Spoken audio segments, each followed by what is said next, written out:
అందరికీ నమస్కారం. నేను మీ నగరు రాఘవేంద్రం మాట్లాడుతున్నాను. ప్రపంచం మరోసారి యుద్ధ భయాల్లోకి వెళ్ళిందా? అమెరికా, ఇరాన్, ఇజ్రాయెల్ మధ్య జరుగుతున్న పరిణామాలు ప్రపంచ రాజకీయాలను ఏ దిశగా తీసుకెళ్తున్నాయి? ఈ ఘర్షణలో నిజంగా గెలిచింది ఎవరు, ఓడింది ఎవరు?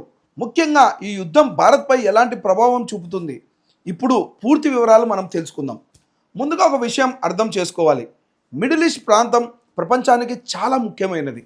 ఎందుకంటే ప్రపంచానికి అవసరమైన చమురులో ఎక్కువ భాగం ఈ ప్రాంతం నుంచే వస్తుంది. అందుకే ఇక్కడ చిన్న ఉద్రిక్తత జరిగినా దాని ప్రభావం ప్రపంచ దేశాలన్నింటిపైన కనిపిస్తుంది. అందుకే ఇప్పుడు ఇరాన్, ఇజ్రాయెల్ మధ్య పెరుగుతున్న ఉద్రిక్తత ప్రపంచ ఆందోళనకి గురి చేస్తుంది. మరి ఈ విషయంలో అమెరికా పాత్ర ఏంటి? అమెరికా చాలా కాలంగా ఇజ్రాయెల్కు మద్దతుగా నిలుస్తుంది. ఇజ్రాయెల్ భద్రతకు అమెరికా ఎప్పుడు ప్రాధాన్యం ఇస్తుంది. అయితే మరోవైపు మిడిల్ ఈస్ట్లో పెద్ద యుద్ధం జరిగితే ప్రపంచ ఆర్థిక వ్యవస్థ దెబ్బతింటుందని అమెరికా కూడా తెలుసు. అందుకే ఒకవైపు ఇజ్రాయెల్కు మద్దతు ఇస్తూనే మరోవైపు పరిస్థితి పెద్ద యుద్ధంగా మారకుండా చూసే ప్రయత్నం చేస్తుంది. అమెరికా అధ్యక్షుడు ట్రంప్ కూడా ఈ ఘర్షణలో ఇరాన్కు ఎక్కువ నష్టం జరిగిందనే చెబుతున్నారు. మరి ఇజ్రాయెల్ ఏమంటుంది? ఇజ్రాయెల్కు ఒకే లక్ష్యం, తమ దేశ భద్రత. తమ దేశానికి ఎలాంటి ప్రమాదం వచ్చినా ముందుగా దాన్ని అడ్డుకోవాలనుకునేది వారి వ్యూహం. అందుకే ఇజ్రాయెల్ ప్రధాని నెతన్యాహు, మేము అమెరికా చెప్పినట్టు చేయము, మా దేశ ప్రయోజనాలని బట్టి మేము నిర్ణయాలు తీసుకుంటాం అని చెప్తారు. ఈ మాటలు ఒక విషయాన్ని చెబుతుంది. మిత్ర దేశాలు అయినప్పటికీ ప్రతి దేశం ముందు తన ప్రయోజనాలనే చూస్తుంది. మరి ఇరాన్ పరిస్థితి ఏంటి? ఇరాన్ మాత్రం మేము బలహీన పడలేదు, మేము వెనక్కి తగ్గం అని చెబుతోంది. కానీ మరోవైపు ఆర్థిక ఆంక్షలు, ద్రవ్యోల్బణం, అంతర్జాతీయ ఒత్తిళ్లు ఇవన్నీ ఇరాన్పై ప్రభావం చూపుతున్నాయి. అయినా మిడిల్ ఈస్ట్లో తమ ప్రభావం ఇంకా ఉందని ప్రపంచానికి చెప్పాలని ఇరాన్ ప్రయత్నిస్తుంది. మరి యుద్ధంలో గెలిచింది ఎవరు?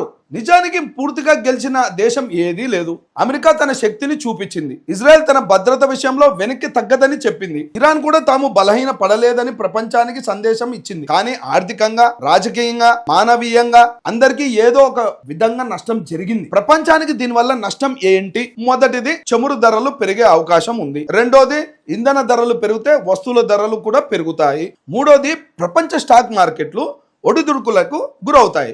నాలుగోది, యుద్ధంలో ఎక్కువ నష్టపోయేది సాధారణ ప్రజలే. వేలాది మంది తమ ఇల్లు, ఉపాధిని కోల్పోతారు. మరి భారత్పై ప్రభావం ఎలా ఉంటుంది? భారత్ ఎక్కువగా చమురుని విదేశాల నుండి కొనుగోలు చేస్తుంది. అందుకే చమురు ధరలు పెరిగితే పెట్రోల్, డీజిల్ పెరిగే అవకాశం ఉంది. రవాణా ఖర్చులు పెరుగుతాయి. దాని ప్రభావం నిత్యావసర వస్తువుల ధరలపై కూడా పడుతుంది. అయితే భారత్ అన్ని దేశాలతో మంచి సంబంధాలు కొనసాగిస్తూ సమతుల్య విదేశాంగ విధానాన్ని అనుసరిస్తుంది. చివరగా ఒక విషయం గుర్తుంచుకోవాలి. యుద్ధం మొదలు కావడానికి కొన్ని నిమిషాలు చాలు, కానీ ఆ యుద్ధం వల్ల జరిగిన నష్టాలని పూడ్చుకోవడానికి చాలా సంవత్సరాలు పడుతుంది.